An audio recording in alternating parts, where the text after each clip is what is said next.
Coucou mes lumières, j'espère que vous allez bien. Je suis Amandine et ravie de vous retrouver pour cette nouvelle vidéo pour la chaîne Astroguidance vers la lumière pour aller explorer la configuration astrale du moment puisqu'on est en point de bascule vers la nouvelle lune en Capricorne vers la pleine lune en Cancer, donc samedi à minuit 9 plus précisément.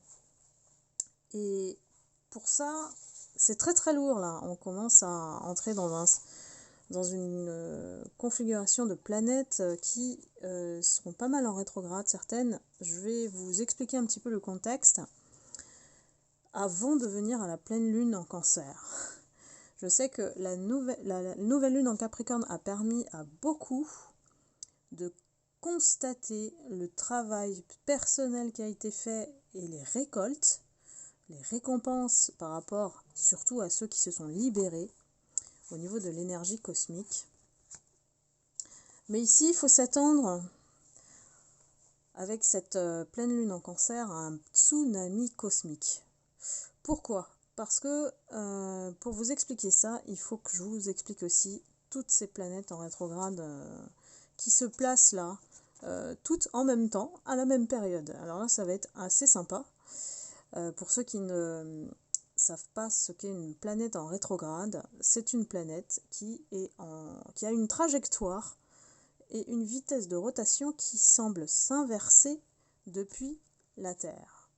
Alors moi j'aime bien dire moonwalk, donc c'est comme si on refaisait un petit tour en arrière tout en avançant. Vous voyez, c'est un peu strange on dirait, et effectivement c'est la période la plus mystérieuse au niveau astrologique parce qu'on constate pendant ces périodes de rétrograde des phénomènes assez étranges.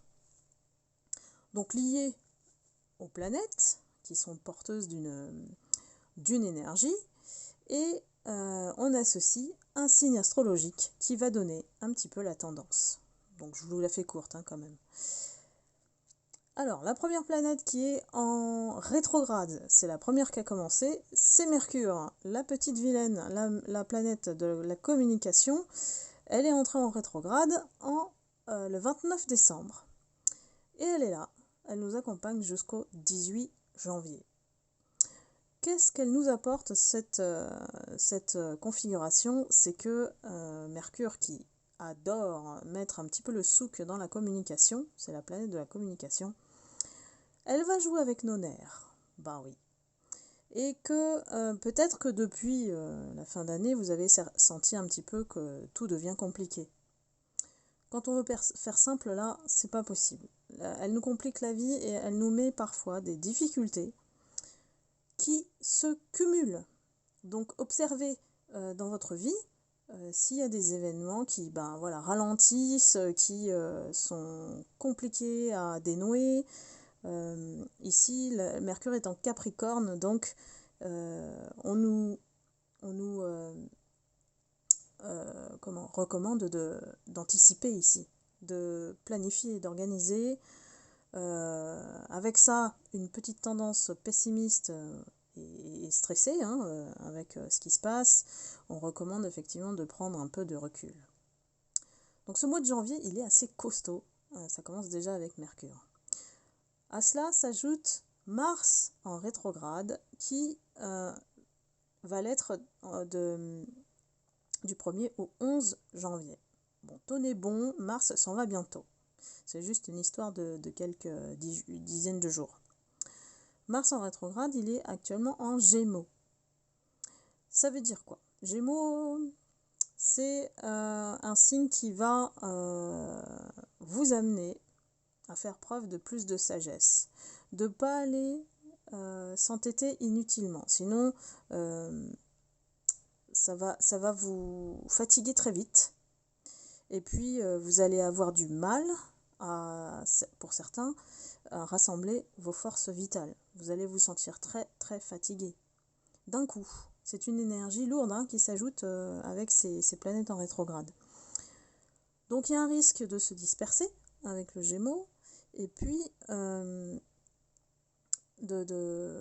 de ne pas terminer ce qu'on commence, de laisser peut-être en suspens ce qu'on doit faire. Pourquoi? Parce qu'on a besoin aussi de se ressourcer, vu qu'on est fatigué, on est épuisé.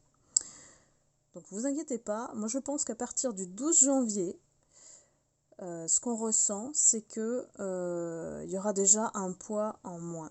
Mars, c'est une énergie assez dynamique, impulsive, et qui peut nous faire trébucher par nous-mêmes. Hein. Là, c'est de l'auto-sabotage. Quand on parle de rétrograde, c'est nous et nous-mêmes. Hein. Et donc là, on conseille quand même d'éviter d'entreprendre de nouvelles activités. On peut y penser, ça n'exclut pas d'y réfléchir. C'est un temps qui concorde avec Mercure et qui nous pousse à nous poser et à réfléchir sur ce qu'on doit faire et planifier. Donc c'est aligné, ouf. Parfois on a des éléments qui peuvent aussi faire des surprises. La troisième configuration, qu'on ne connaissait pas jusqu'à présent, enfin en tout cas moi, c'est Uranus, qui est aussi en rétrograde du 1er janvier au 21 janvier. Donc ça se chevauche un petit peu hein, entre ces planètes-là. Et on vous dit alors d'éviter d'engager des changements dans l'immédiat. En tout cas, c'est comme s'il est en rétrograde avec le signe du Taureau, on va être un peu frileux face au changement. Vous voyez un petit peu la bête à cornes du Taureau. On aime bien rester tranquille chez soi, on aime voir un petit peu casanier, on aime la stabilité, on n'aime pas trop bouger. Donc ne faites pas trop de projets dans l'immédiat, en tout cas le mois de janvier, hein, d'aller tranquillou dans cette année 2023 et de favoriser plutôt le recul de la même manière. Pour pouvoir faire quoi? Avec le Taureau, il nous invite à réviser nos relations. Il y aura deux configurations, deux options. Soit au contraire, hein, on aura envie d'aller au-devant des rencontres et là, c'est vraiment, favoriser le collectif. Ou alors, au contraire, on va se mettre en mode ermite et on n'aura pas envie de sortir. Et puis, on va prendre du recul pour réfléchir aux relations qui sont autour de nous et dont on doit se délester. Donc voyez un petit peu, déjà, les 3 planètes en rétrograde, c'est assez puissant, vous voyez bien. Donc si à ça, on ajoute la pleine lune en Cancer, le Cancer qui amène la dimension émotionnelle, la sensibilité, voire l'hypersensibilité, on a de l'émotionnel à libérer. Hein. Donc il y a des possibilités avec tout ce qui est en rétrograde en face, d'avoir des disputes, d'avoir des confusions, de rester dans l'ambiguïté pour certaines relations, et aussi de voir que tout va être mal pris, en tout cas au niveau émotionnel. Et c'est pour ça que je parle de tsunami cosmique. Vous comprenez maintenant pourquoi. Donc l'émotionnel est à libérer ici. La pleine lune en Cancer, ce qu'on perçoit, c'est qu'il y a vraiment des choses à résoudre au niveau émotionnel. Il y a des choses dont on doit se libérer pour clôturer le cycle pour ceux qui ne l'ont pas encore fait.